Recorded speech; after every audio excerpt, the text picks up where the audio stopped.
All right, Magic Makers. Today I want to have a conversation about what is accountability? What are the two things that keep us from hitting our weight loss goals, our fitness goals, heck, any goal that we're trying to achieve? What are the two things that keep us from doing that? And the two things I see regularly is one, accountability, and two, consistency. All right. So, I always got to start you off with a definition. So what does that mean? So first let's talk about consistency.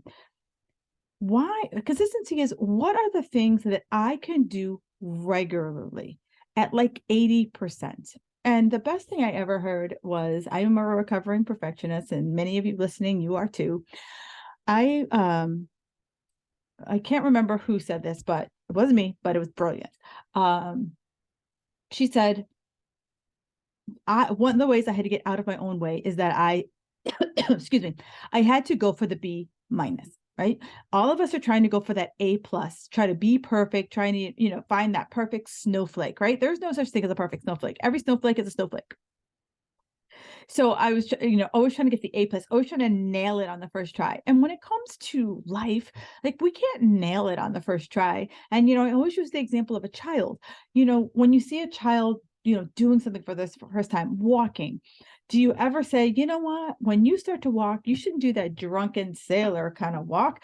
You should just get up and like go from walking to running in 2.2 seconds. No, we're like, all right, get up. We're very encouraging. Yet for us, when we're trying on new things, we're like, if we don't nail it on the first try, we suck.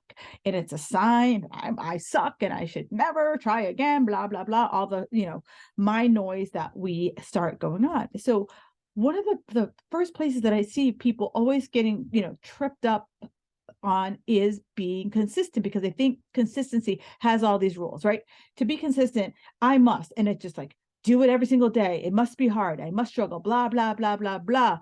And then that's what gets us out of that consistency rule is that all it takes is like one thing. And, the best example or two examples to describe it is that, the things I hear regularly as, I've been in the business for over 15 years. What I hear regularly, oh, the holidays, I just can't. I just can't. The holidays are just too busy. I can't. Summer, when the kids are out, I just can't. Right. And so for many of us, we just take our results and we just put it on the shelf.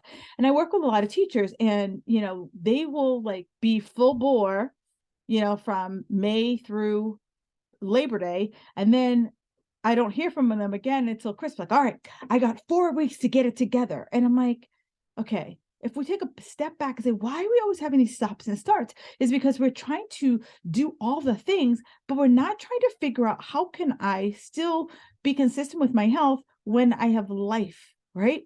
All of us have life. We have jobs, we have families, we have other obligations that we try to get going.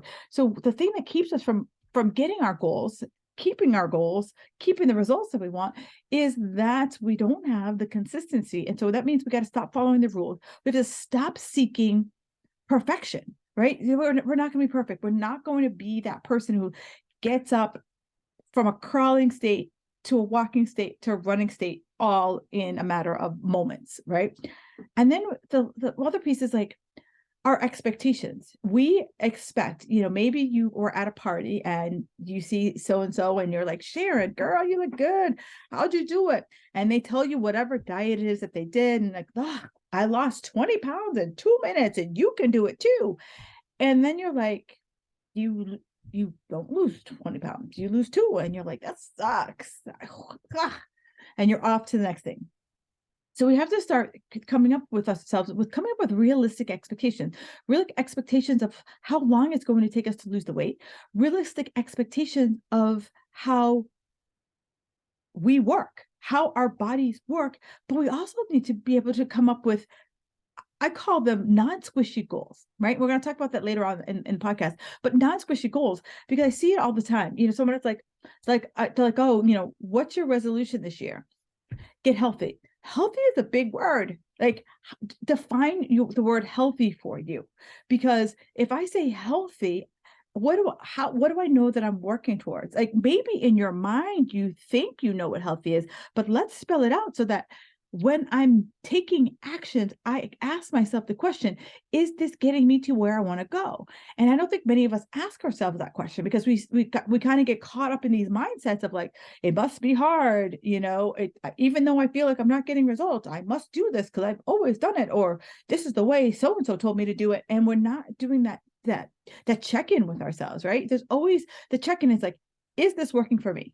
Right. And it could be just results wise, it just could be, is it, mentally challenging for me? Am I always hungry? Like, am I have no energy to just suck?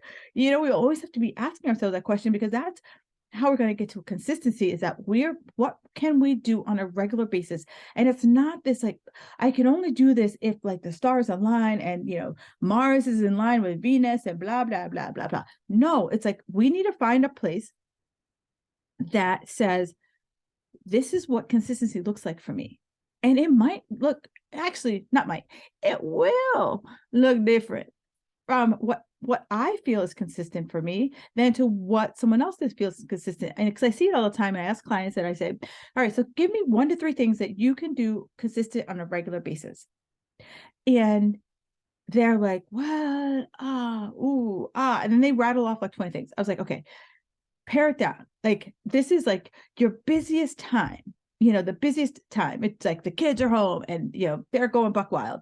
It's the holidays and you're hosting.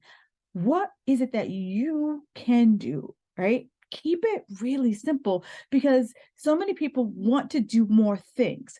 But if I can't consistently do it, then I'm going to be pissed, and I'm always going to be off looking for this shortcut, looking for this hack, this tips, this trick, this blah, blah, blah, right? Versus like sitting down and just saying, you know what are the things that I know I can always do? And some of the things that we can get deeper into, like, what are some of the, and I always tell people, let's focus on the things that are going to move the dial, right? So it's like, moving the dial are like things that are just actually going to give me the biggest results. If you're choosing between, I'm only going to eat spinach and I'm not going to eat beets, apples and oranges, right? Those are pebbles, right? In the grand scheme of life, you eating spinach versus eating beets, is that really going to move the dial? You eating more protein versus you eating less junk, that's going to really move the dial, right? So start, and as I work with my clients, I start to really help them to hone in, because, if we're all out in the social world, you hear, oh, you got to make sure you're eating this superfood and that superfood and avoid this. And oh goodness, gluten, wow, woo, that's just going to blow you up, right? So it's like, we have to start kind of like discerning the information that we take in, and start to say, there's a lot of noise, right? And so it's kind of like putting on our headphones of like, what is the Kim frequency, so that you're not running around chasing all of these different things, because it's too much, right? It's too much. And when you are chasing multiple things, how can you see results? I want you to see results. I want you to say, you know what? I did this 3 things, and 30 days later, boom, this is the results I got, right? That's what I want you to go for, versus, oh, I gotta, make sure that I'm eating flax seeds, and then I gotta make sure that I'm having ashwagandha. Then I gotta make sure that I'm having vitamin D, and it's too much, too much. Say to yourself, if you have this litany of things that you feel like you have to do, say to you, like, write it down and say, okay, based on my season, and I usually say seasons are like 90 days. In this next 90 days, what are the 1 to 3 things that I can focus on? And this is what's going to be my focus for these 1 to 3 days, right? That's how we get to that consistency point. Then the second piece is accountability, right? Everyone is accountable to someone else. If I tell you I'm going to meet you for coffee at 3:00, I'm going to meet you for coffee for 3:00. I mean, now we do have those people who, like, if I say 3:00, I really mean 3:15. And then you have those people who really mean 3:30. And if you're those people, get yourself a damn watch. I know I am someone who's late. I'm probably might not be there 3:00 on the button, but I'm like within 5 minutes, because I always think I can get there in less time than I I can. I think about you punch something into GPS and it says, "Oh, you will get there at 3:33." And I'm like, I can beat that. So I don't know if anyone else is like that, but that is how I roll. So it comes to accountability. And so you know you better than anybody else. And so yes, me as a coach, I'm really good at helping you be accountable. But here is where you really have to just own your stuff. It can't be everyone else uh everyone else's fault, right? It can't be, well, because I was in school, because I was in school, and my students require all the attention. My kids are home, and I just can't get anything done when the kids are around, right? We have to start to own our stuff and own why I'm not taking the action, right? Because so many people are like, "Oh, I'm waiting for motivation." Well, what I know is that motivation comes from action. And the more actions I take, I feel better about it. And the more I feel better about it, the more I'm like, I want that feeling. I want that feeling. So if I continue to do whatever the hell I was doing, I'm going to get that feeling. So the quote that I like to use is by Arthur Ashe. And so he says this: start where you are, use what you have, do what you can. And I think it's a great 3-step process here, because the first step for anything is you have to be aware. And one of the things when you work with me, I will always ask you to start with a food log.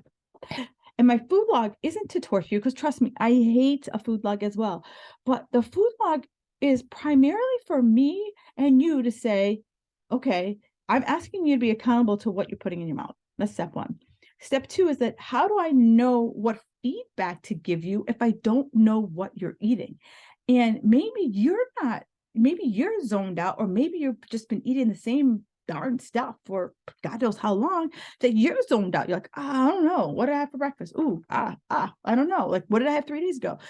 Am I mindlessly eating? Right. So it's like, start where you are. We're taking an assessment of like what's exactly happening. And then it's like, okay, based on where you are, I don't want to start throwing a whole bunch of new stuff at you. I want to be like, okay, because most of the women who come to me, they're at 70%.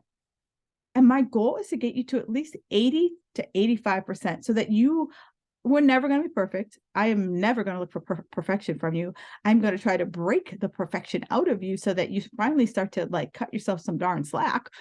But it's like, okay, this is what we see right now. Now, okay, let's use what we have. So I'm going to tell you 80%, actually 100% of the women that I see coming to me, they're under eating protein. So I'm like, okay, instead of taking away food, how do we add food in?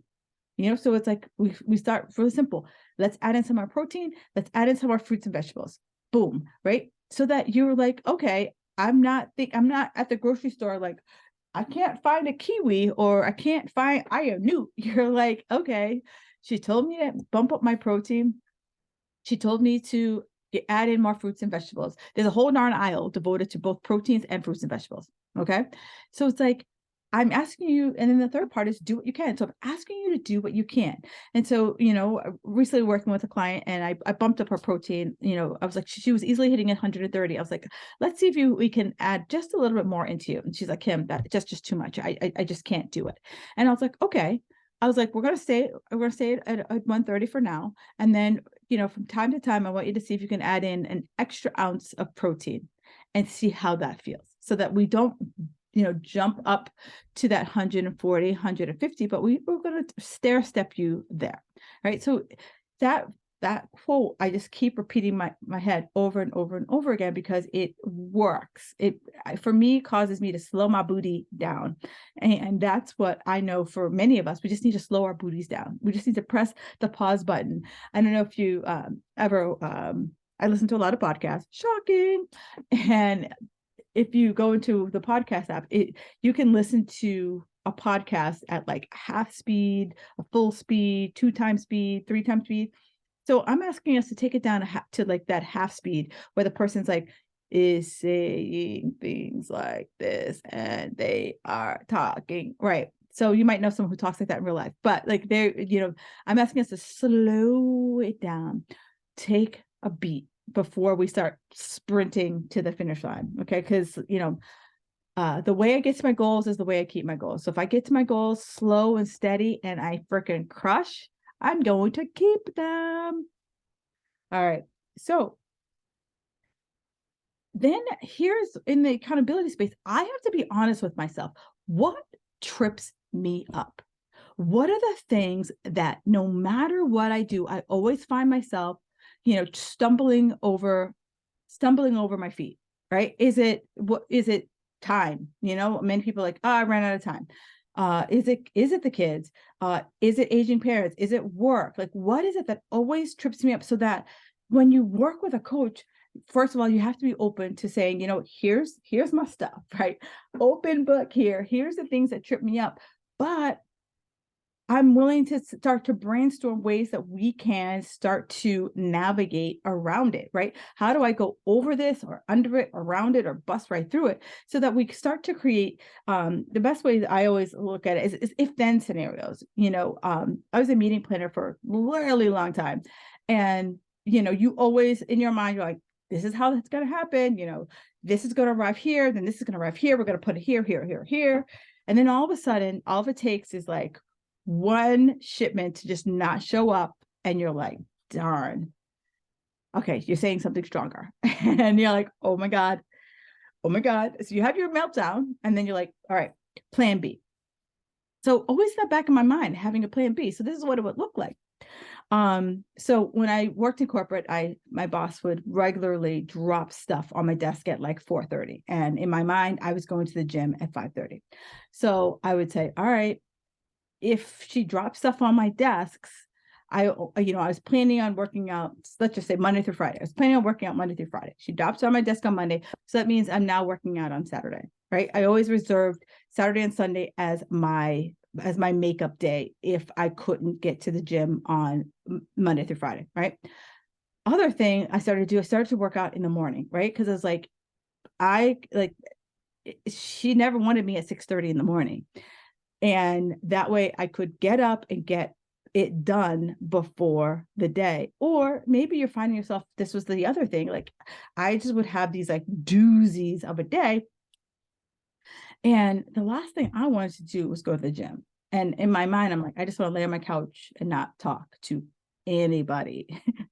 And so I switched to work out in the morning. So start to think about, as like literally press the pause button, brainstorm. What is it that regularly trips me up? I have a couple clients who travel trips them up. When they're at home, they live in this really tight box. And then when they go on vacation, it's like, woo, who let the dogs out? And it's like party central. And I'm like, how do we start to come up with scenarios so that it's not this like, I live in this little box when I'm home, but as soon as I leave my house, it's like, I am like crazy, it's kind of like when people have strict parents and that your parents don't allow you to do anything. Then you go to college and you're like, pretty much like running around like a chicken with your head cut off because like you have so much freedom, you don't know what to do with yourself. So it's like really kind of working for us to find that like that happy medium here, that like, I always say that 5 to 7, right? 10 being buck wild, 1 being like, the rules, like I could pretty much only have carrots and a gallon of water.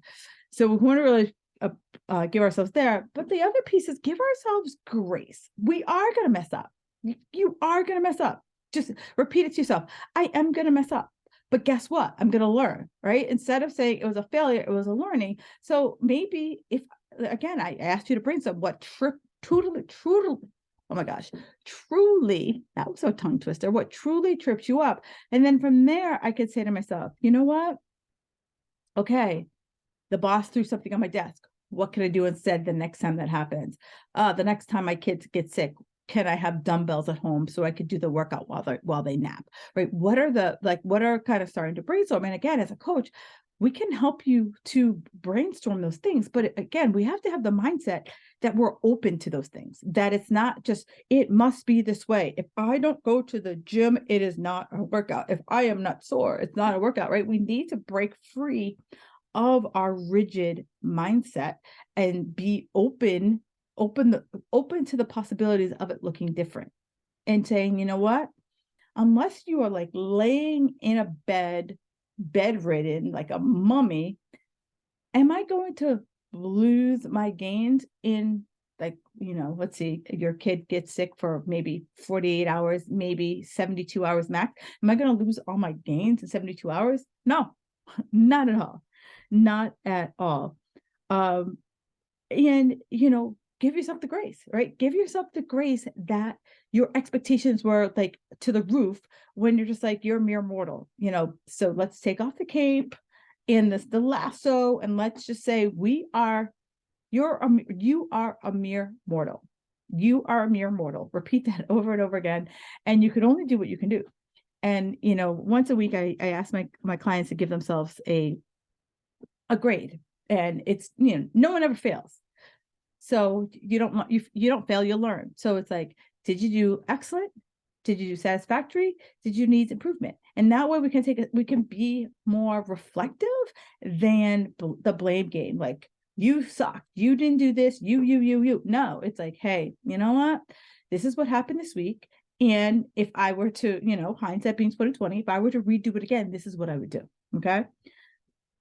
And, my last podcast, my guest, Nina, she talked about like, be grateful for all the things your body does. If you were someone who has had a child, you gave birth to something, like you carried something for 9 months in you, your body just gives you the ability to move about in life. You woke up this morning and you didn't have to grab a cane or some type of implement to get up and out. You were able to get up. You have free thought.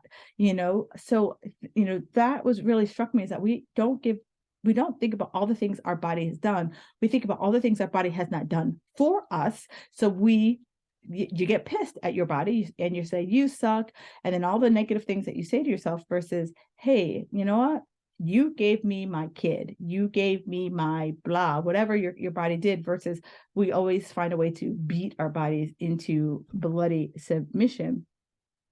So as a coach, my goal is to teach you that daily accountability, so that it's never, so many people say like, oh, the weight just came on overnight. The weight never came over overnight. It is that our habits were always a few steps behind our body, and we just didn't notice till we went to go put on those pair of pants, and you're like, oh dang, they don't fit the way I want them to fit. So as a coach, my goal is to work with you to come up with a game plan and be specific. So remember, I mentioned, you can't say I want to be healthy. You can't say I want to lose weight. Yes, you can say that, but what does that mean? Break it down, like be so specific. I use GPS all the time as an example, because here I live in Boston, and here in Boston, Mass Ave runs like 10-15 miles. I can land in a completely different city if I'm not specific about where on Mass Ave I want to go. So we need to be specific, like specifically healthy. Is it lowering your blood pressure? Is it losing weight? Is it lowering cholesterol? Is it sleeping? Like, what does healthy look like for you, so that we can start to together develop goals that are going to chip away at your definition of healthy. I also follow up with you. One of my clients, Sabrina, she's like, if Kim doesn't hear from you, she will track you down and find you. And it's funny because she lives in my town, so I can easily look up her address and ring her doorbell. I wouldn't do that, but if I said that to her, she's like, I wouldn't be shocked if you rang my doorbell and said, hey, how you doing? But I won't do that to you, because I don't want you ringing my doorbell either. If you're ringing my doorbell, you better be picking up my Amazon package. All right. I also work with you to review your setbacks and what can we learn? We all have setbacks. You're just like, okay, what happened this week? How can, as I mentioned, the kid was sick. Maybe this is the first time your kid got sick and you're like, oh crap, I didn't know what to do. One of my former clients, she was a new mom, and she was used to always being able to get up and go to the gym before work. And she did that all through her pregnancy. And she was like, why couldn't I do it after I have the kid? Well, her kid got sick for the first time and she was up all night and she was like, oh my goodness. And then it happened again. And she was just like, oh, I have to like navigate this. Like, and it was just getting her out of her routine of like, okay, what is it possible for you to, so we ended up, getting her some dumbbells that she could have at home. We ended up, she was working out at a gym in the city. We ended up finding a gym that had like reciprocal relationships, so she could work out on a Saturday, and it had babysitting. So it all worked out, but it was like having someone to help you think out of the box versus this is the box I know, this is the box I have to do, and then being like, pause. How do we rectify this situation? It's not all like all is lost and you're just laying on the ground saying, I'll just wait till she turns 18. And it's working with you to one, support you, but also work with you to brainstorm the strategies, because I talk to a lot of different people and I see different things, and I will admit I don't know all the answers, but I got a lot of answers.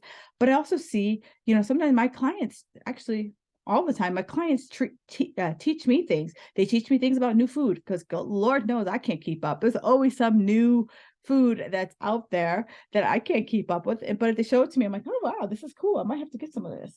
Right. Or, they give me a scenario that they've tried and that it works. And I'm like, hey, that's awesome. So I do a lot of group coaching, and we do a lot of group coaching calls, because I know that there's somebody.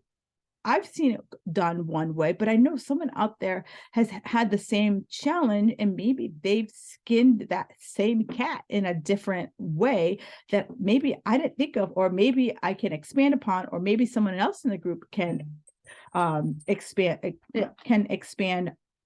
upon.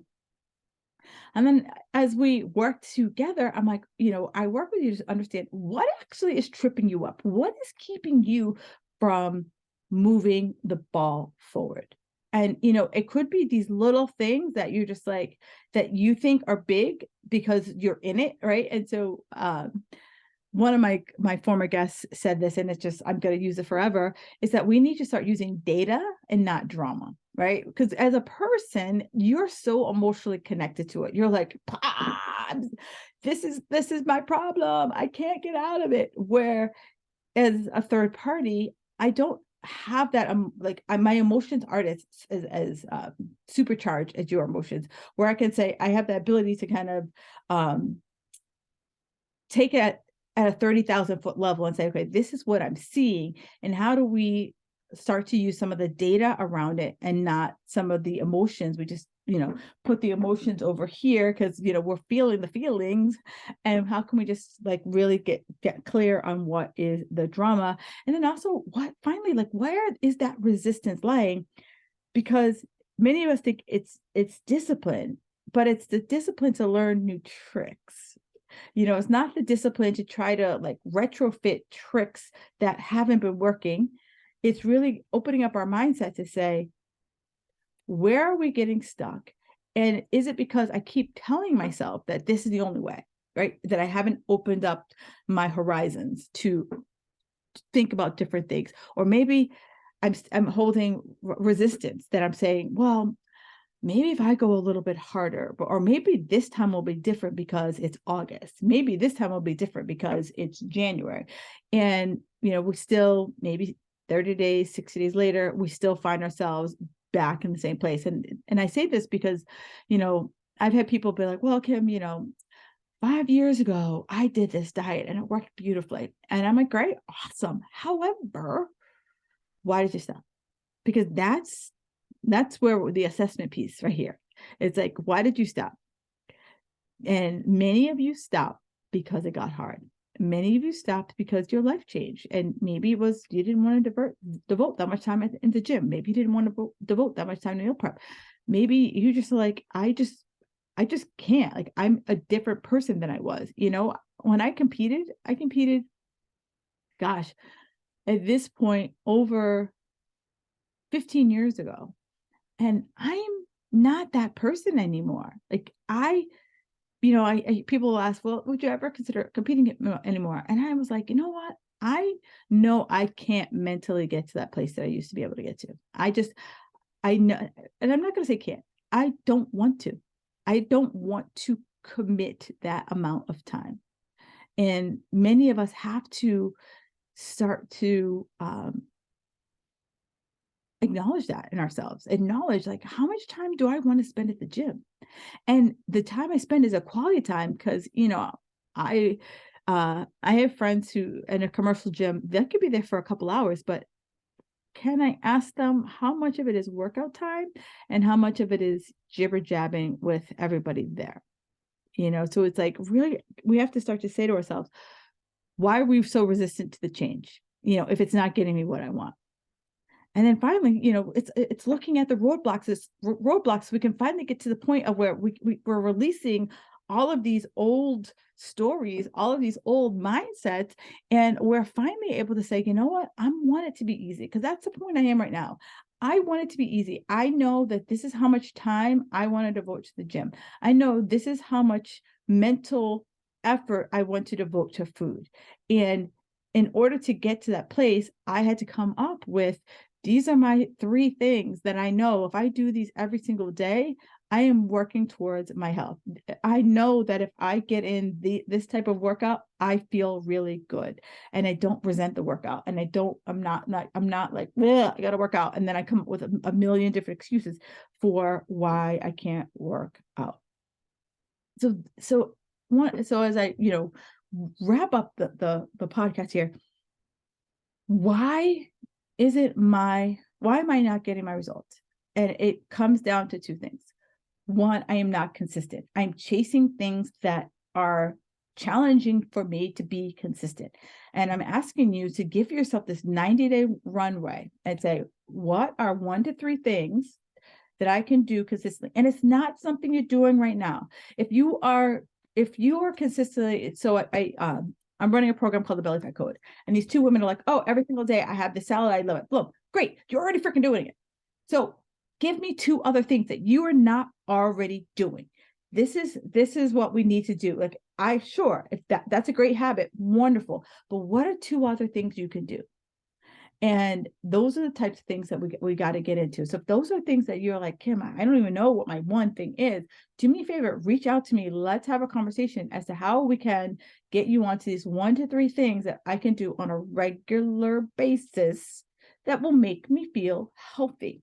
So that it's not a matter of, did I hit my macros? Did I hit my calories? Did I not have carbs? It's like, these are the 3 things, and we start there, and then we build. And we build and we build. We're building a foundation of a house that's going to be like, like the 3 little pigs couldn't blow it down. All right. Ladies and gentlemen, stay fabulous. And I will talk to you next week.